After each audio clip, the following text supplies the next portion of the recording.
పెరుగుతున్న రియల్టర్ భూదాహానికి భవిష్యత్తులో సామాన్యులకు తిండి దొరుకుతుందా? అలాగే పెరుగుతున్న రియల్ దందాకు ప్రకృతి కోపం పెంచుకోనుందా?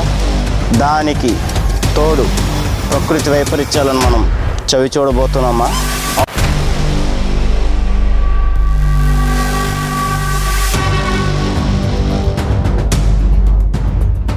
రియల్టర్ల ఆగడాలకు భూదాహాలకు ఫలితం రాబోయే రోజుల్లో మన అనకాపల్లి సమస్యలను ఎదుర్కోబోతుందా?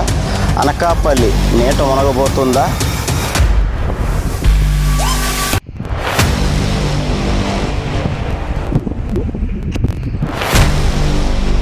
రైతుల నుండి కారు చౌకగా భూములు కొంటున్న ఈ రియల్ దందా వ్యాపారులు కోట్ల రూపాయలకు ఆ భూముల్ని అమ్ముకొని దర్జాగా బతుకు సాగిస్తుంటే భవిష్యత్తులో సామాన్యుల నుండి మధ్యతరగతి వరకు దిక్కుచోతని పరిస్థితుల్లో దిక్కులేని బతుకు బతకాల్సిందేనా?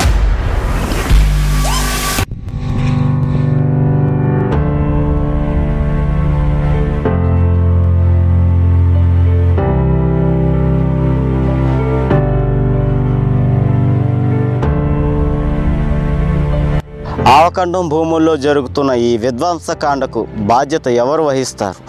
భవిష్యత్తులో రాబోయే ప్రకృతి వైపరీత్యాలకు ఎవరు బాధ్యత తీసుకుంటారు? మూల్యం మాత్రం పట్టణ ప్రజలు అనుభవించాల్సిందేనా? జరుగుతున్న లేఅవుట్ నిర్మాణాలు వద్దు అని డిమాండ్ చేస్తూ వివిధ ప్రజా సంఘాలు, పలు పార్టీలు అధికారులకు, జిల్లా కలెక్టర్లకు ఎన్ని మార్లు ఫిర్యాదు చేసినా పట్టించుకున్న పాపాన లేదు. తీరా చూస్తే ఇక్కడ విడిగా గ్రావెల్తో కప్పుతూ తమ రియల్ వ్యాపారాన్ని చేస్తున్న రియల్టర్లను ప్రశ్నించేవారు ఎవరు? అసలు ఇక్కడ ఇంత మైనింగ్ జరుగుతున్న ఏ అధికారి ఎందుకు పట్టించుకోవటం లేదు అని సామాన్యుడు ప్రశ్నిస్తున్నాడు.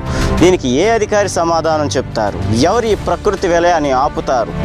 ఎవరు ఈ రియల్టర్ల భూదాహానికి అడ్డుకట్ట వేస్తారని సామాన్యుల నుండి మధ్యతరగతి వరకు ప్రశ్నిస్తున్నారు. ఈ ఆవకండంలో జరుగుతున్న విధ్వంసం నిజంగానే ఆగుతుంది.